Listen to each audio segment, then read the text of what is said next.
بسم اللہ الرحمن الرحیم۔ السلام علیکم۔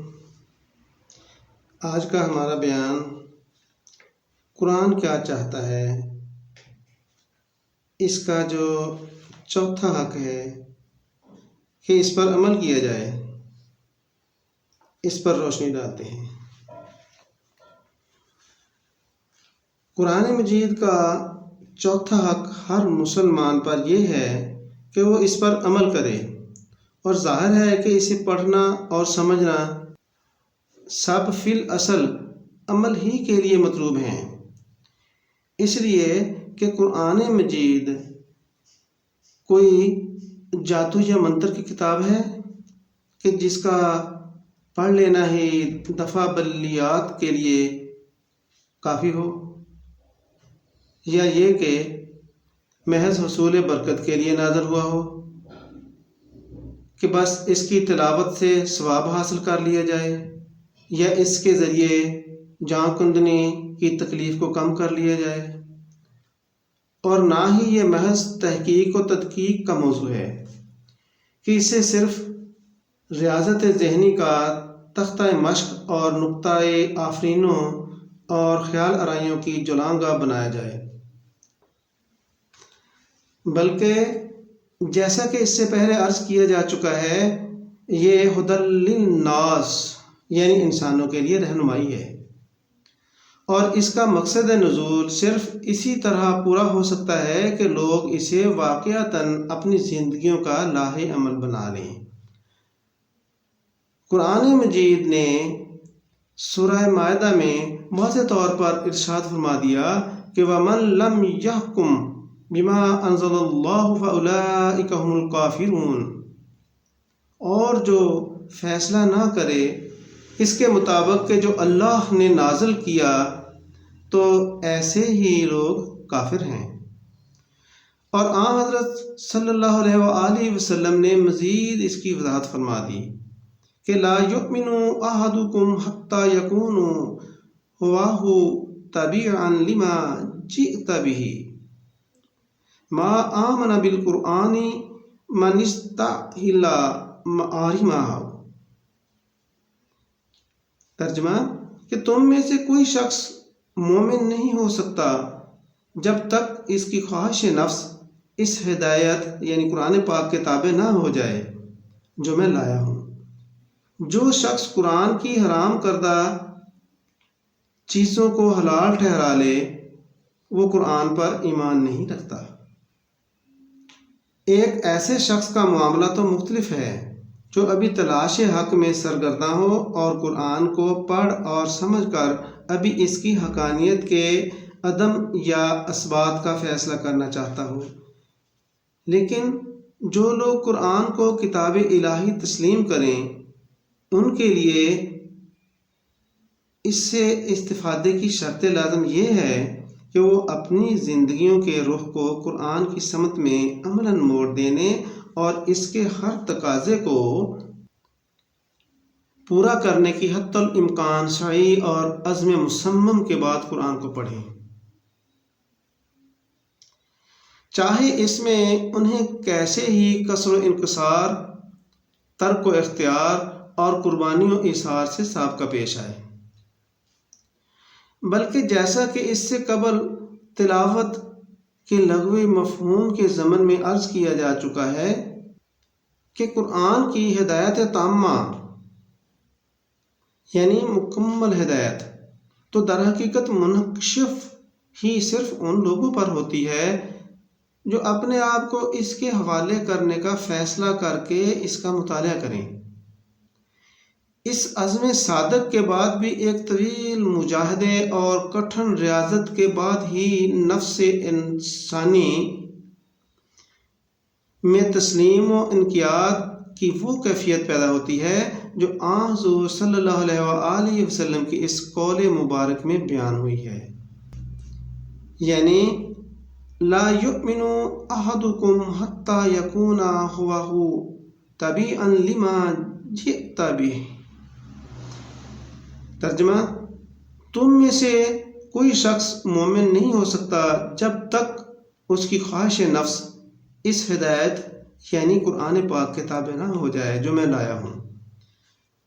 نفس انسانی میں اس کیفیت کا پیدا ہو جانا قرآن کی ہدایت تامہ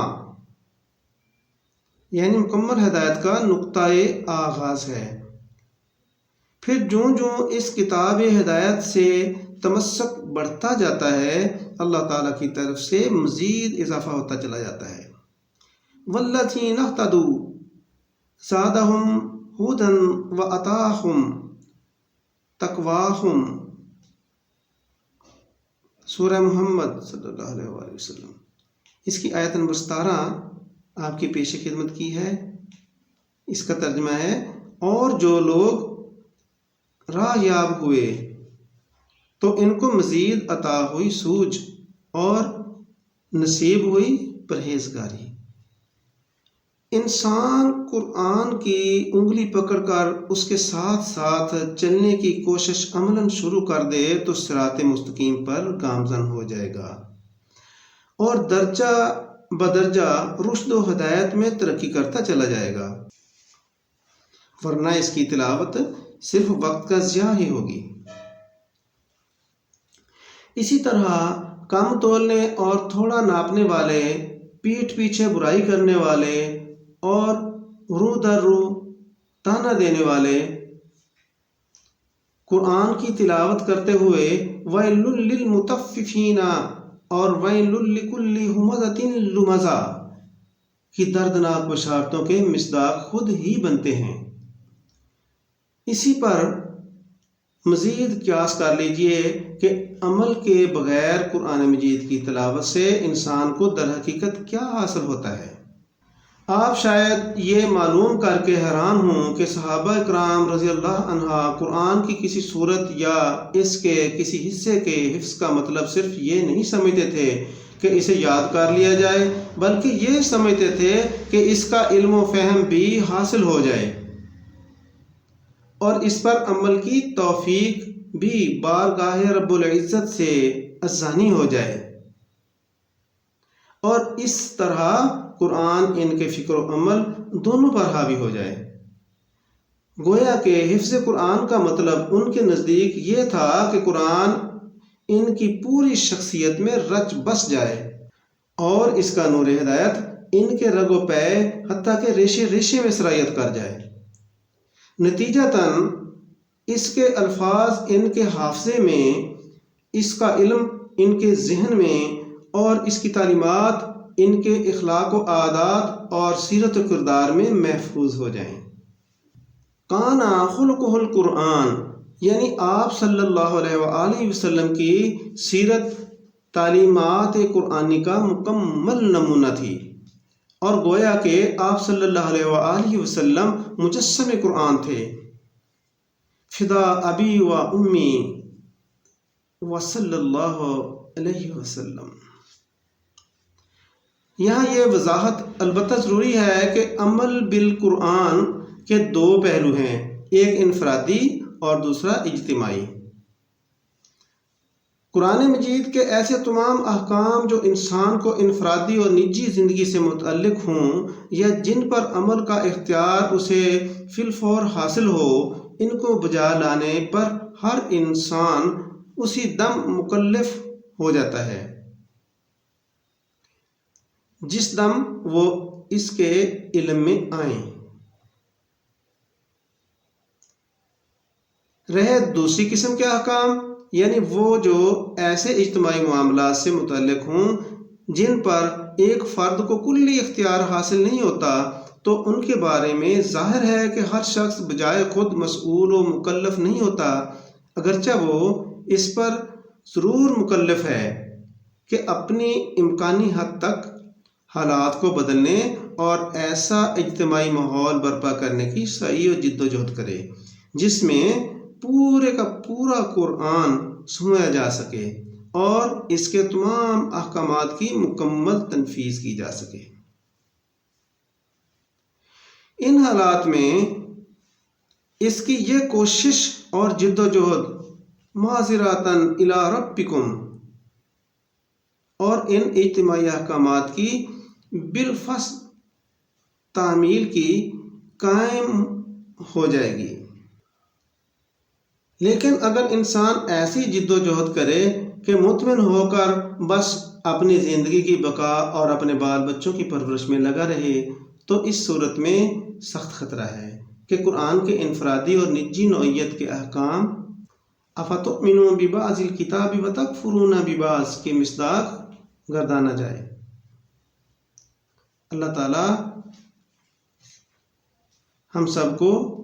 اس ہدایت کو سننے، سمجھنے،